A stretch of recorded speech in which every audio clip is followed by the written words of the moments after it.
DXMY, the Music and News FM station of RMN. Sa Cotabato, 90.9, DXMY.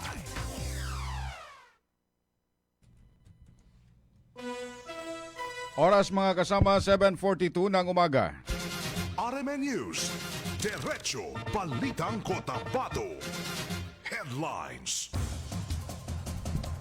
Tricycle driver patay samantala pulis at isang minor de edad sugatan sa nangyaring pamamaril kahapon. Headlines. Love triangle at iligal na droga pangunahing sinisilip na motibo sa pamamaril na ikinasawi ng dalawang lalaki sa Cotabato City. Headlines. Cotabato City Police Office kinundi na magkakasunod na insidente ng pamamaril sa lungsod. Headlines. Mas maigpit naman na seguridad ipinatupad sa Cotabato City matapos ang sunod-sunod na pamamaril. 56 na bagong pulis sa papakalat upang palakasin ang seguridad sa Maguindanao del Sur. Headlines. Dalawang magkangkas patay sa banggaan sa Sultan Kudarat, Maguindanao del Norte. Alos karating milyong residente ng Barm apektado ng baha dulot ng bagyong Inday. Headlines. Death toll naman sa pagguho ng lupa sa Lanao del Sur tumaas na ng 6. Samantalang apat na raang pulis sa Barm ipinakalat para tumulong sa mga biktima ng baha. RMN News, Diretso Balitang Cotabato. Mga kasama, magandang umaga sa inyong lahat. Umaga tayo ngayon ng Lunes at Rasa sa buwan ng Hulyo 2026. Kami yung tagapagbalita, Radyo Man Sabang. At Radyo Man Erwin Kabilbigan. RMN News, Diretso Balitang Cotabato.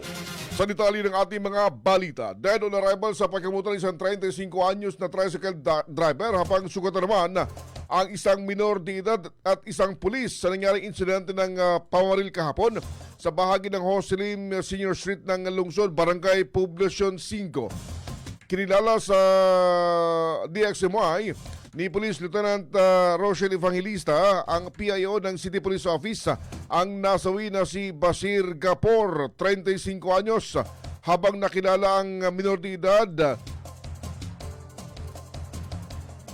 na si Yusef at una pa mong residente naman ng lungsod. Samantalang sugat naman sa nangyaring insidente ang isang pulis. Investigation doon sa shooting incident na yon na nangyari mga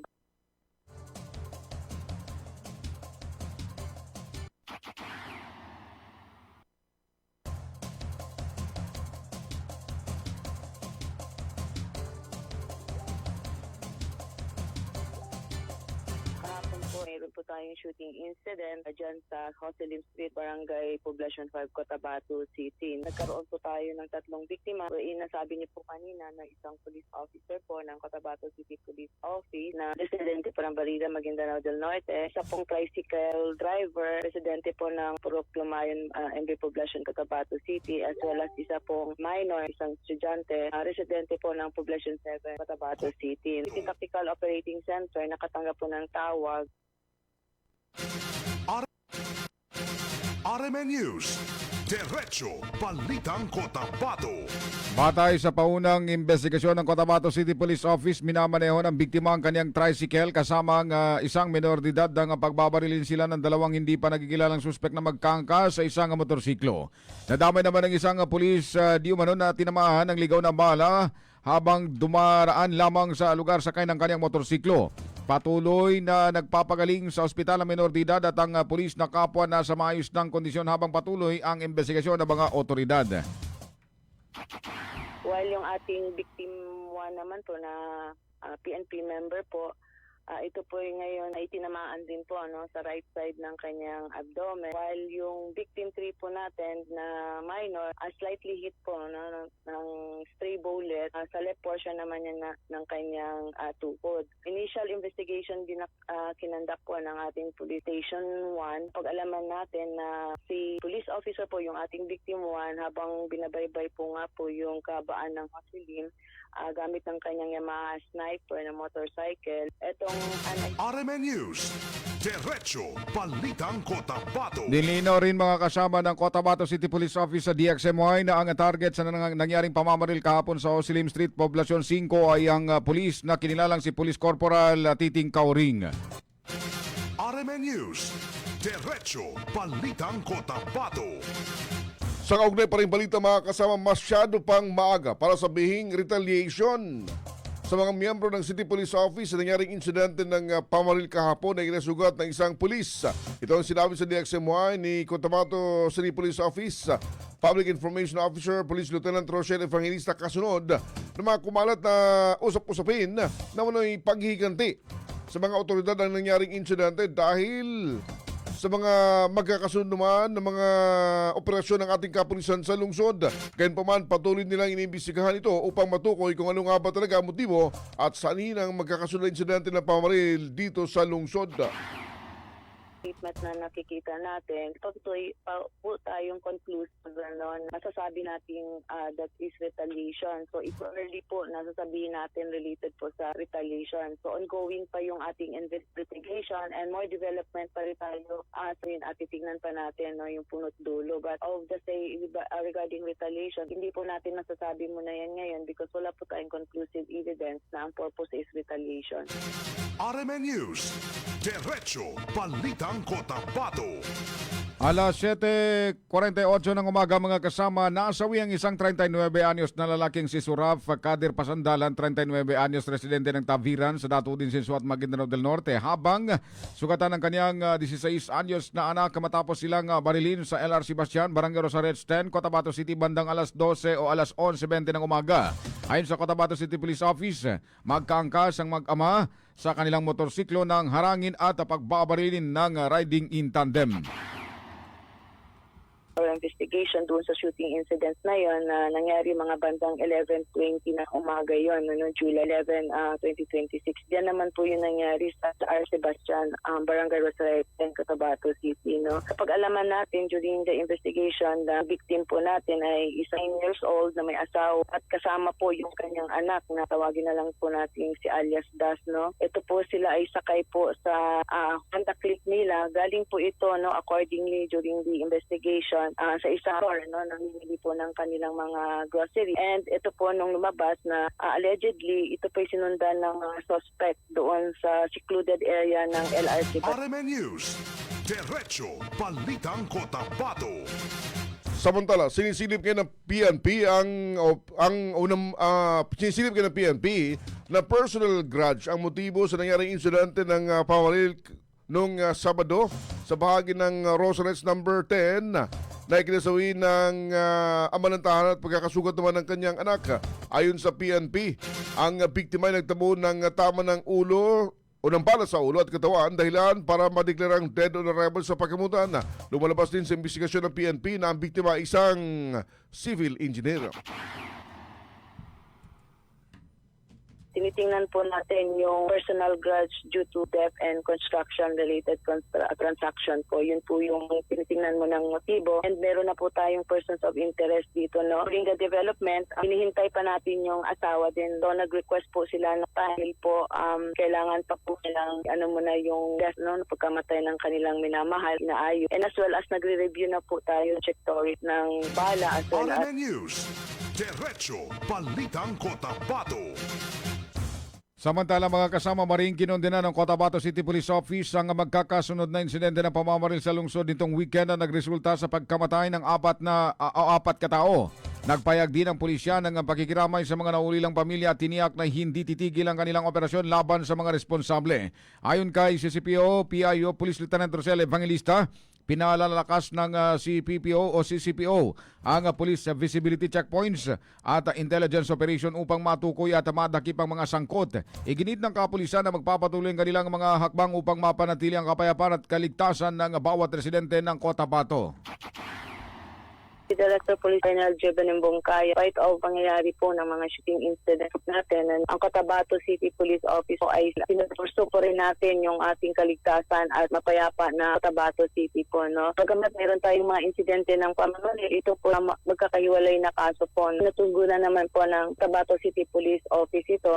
Mas papaigtingin pa natin yung patrolling checkpoints namin as well as RMN News, Diretso Balitang Cotabato. Samantala, nagpapatupad na ngayon ang Cotabato sa LGU ng mas pinaigting ng mga hakbang sa peace and order bungsod na magkakasunod na insidente ng pamamaril na naganap sa lungsod dito nakalipas na araw. Ayon kay Cotabato City Mayor Bruce Matabalaw, agad siyang nakipagpulong kahapon sa Cotabato City Police Office at iba pang kawalang ahensya upang pag-ibayuhin ang police visibility checkpoints at iba pang law enforcement operation para matukoy at mapanagot ang mga responsable sa krimen. Nagpayag din ang alkalde ng pakikiramay sa pamilya ng mga biktima at nanalangin para sa mabilis na paggaling ng mga nasugatan. Hinikayat din niya ang publiko na manatiling mapagbatsyag, panatilihing kalmado at umasa na lamang ang opisyal at beripikadong impormasyon habang nagpapatuloy ang investigasyon. RMN News, Diretso Balitang Cotabato. Alas 7:52 ng umaga mga kasama. Sa ibang balita naman, pinalakas pa ng Maguindanao del Sur Provincial Police Office ang kanilang pwersa matapos madagdagan ng 56 na bagong polis na itinalaga sa iba't ibang operasyon sa lalawigan. Kabilang sa mga ito ang 6 na Police Commission Officers at 50 Police Non-Commission Officers. Formal silang tinanggap sa isang turnover at acceptance ceremony na pinangunahan ni MTS sa Provincial Director Police Colonel Michael Jan Mangahis mula sa basbas ni Police Regional Office Bar Director Police Brigadier General Christopher Abesia. Inaasang magpapalakas ang karagdagang mga tauhan sa police patrols, checkpoints operation at rapid response initiative sa iba't ibang mga bayan sa Maguindanao del Sur. RMN News, Diretso Balitang Cotabato. Oras mga kasama, 7:53 ng umaga. Tatak RMN. This time check is brought to you by Milo. Drink Milo every day. This time check is brought to you by ang kilala mong Alaxan, extra galing na. Up to 3 times faster versus Alaxan FR. New Alaxan Extra. This time check is brought to you by iBerry Gold. Mas daghan ang lutin, mas epektibo, mas klaro. This time check is brought to you by Nescafe Classic. Mag-Nescafe Classic araw-araw. 100% puro at natural. Pinakamasarap na black coffee. Magkaiba man tayo ng karanasan, pareho naman ang gusto natin bilang Bangsamoro. Ang trabaho at oportunidad. Mas magandang kinabukasan. Kapag magsama-sama ang iba't ibang boses, mas lumalawak ang pag-unawa at pagtutulungan. Kaya ang Bangsamoro Federalist Party ay binubuo ng mga dating revolusyonaryo, mga lingkod bayan at ng iba't ibang sektor ng lipunan. Dahil sa pag-angat ng Bangsamoro, dapat lahat kasali. Bangsamoro Federalist Party. PFP for Bangsamoro. Para sa Bangsamoro. RMN News, Diretso Balitang Cotabato. mga kasama tuloy sa ating mga balita. Nakasawi ang dalawang magkaangkas sa motorsiklo makarang masangkot sa vehicular accident sa barangay Ladia, Sultan Kudarat, Maguindanao del Norte. Kinilala ang mga biktimang sina Abdila Sanday Egal, binata na sa hustong gulang at isang JR Baubuwisan, kapwa residente ng Poblasyon 7 ng lungsod. Sa investigasyon na sangkot o nakasalpukan ng sinasakyang Honda Click motorcycle ng mga biktima ang isang hindi pa tukoy na uri ng sasakyan. Dahil sa lakas ng salpukan, nagkayupi-yupi ang motorsiklo ng mga biktima habang wasak naman ang harapang bahagi ng sasakyan na kanilang nakabanggaan. Ang mga biktima ay naideklarang mga biktima ay binawian ng buhay dahil sa matinding sugat sa iba't ibang bahagi ng kanilang katawan. RMN News, Diretso Balitang Cotabato. Matinding pagbaha ang iniwan ng Bagyong Inday sa Bangsamoro Autonomous Region kung saan halos kalahating milyong pamilyang naapektuhan at marami sa mga ito ang nananatili sa evacuation centers. Ayon ito sa datos na inilabas ng Office of Civil Defense OCD BARM. Nitong Sabado inihayag sa isang panayam ni Hayanifa Giling Makaanga, Disaster Response Information Management Section ng Disaster Response Management Division ng Ministry of Social Services and Development na patuloy ang paglilibot ang mga kawani ng Ministry of Social Services and Development upang matugunan ang pangangailangan ng mga naapektuang pamilya tulad ng food items at dignity kits. RMN News, Diretso Balitang Cotabato. Sa dagdag na balita mga kasama, umabot naman sa 76,174 ang pila ng mga pamilya o 375,969 na mga individuals apektado ng pagbaha dahil sa dulot ng bagyong Inday sa Maguindanao del Sur. Ayon sa datos ng Provincial Disaster Risk Reduction Management Office,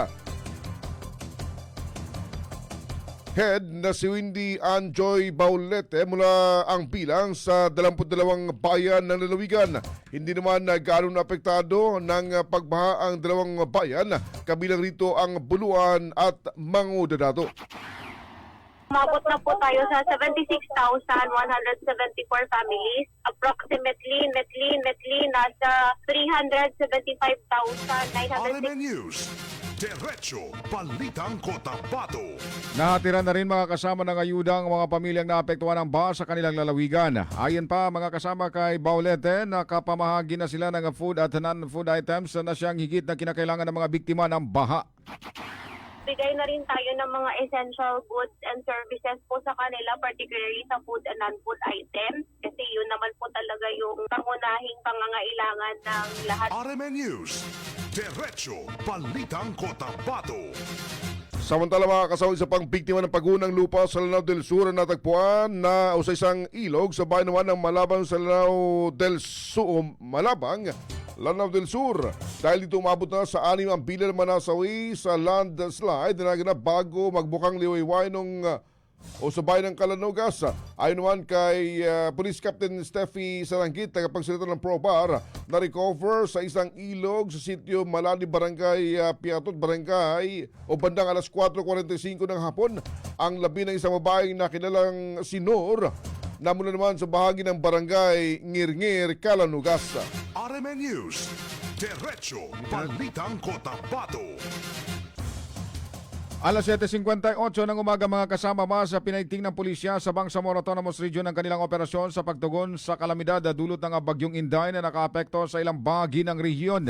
Sa isang payag, sinabi ni Police Regional Office Brigadier General Christopher Abesia na nagtalaga sila ng 400 pulis para sa pagtugon sa kalamidad sa mga lalawigan ng Maguindanao del Sur, Maguindanao del Norte na naapektuhan ng malakas na pagulan. Sinabi niya na maigpit na minomonitor ng Provincial Police Officers na Maguindanao ang mga apektadong komunidad na nagbibigay ng seguridad sa mga evacuation center at nagkikipag-ugnayan sa mga lokal na ahensya na tumugon o tumutugon sa kalamidad. Anya pa, nagbibigay ng seguridad ang pulisya sa 22 itinalagang evacuation center sa Maguindanao del Norte at Maguindanao del Sur. RMN News. Diretso Balitang Cotabato. Mga kasama sa inyo po ang kalipunan ng ating balita ngayong umaga ng Lunes sa 13 sa buwan ng Hulyo 2026. Sa kanila po ng mga kasamahan sa News Center, Radyoman Daisy Maud at Radyoman Judy Mapalao. Sa Digital Technical, Radyoman Ricardo Eric Madamba Jr. Kami nakasama, Radyoman Eb Sabang At Radyoman Erwin Kabilbigan, Tatak Tatak Arimen. RMN News. Diretso Balitang Cotabato.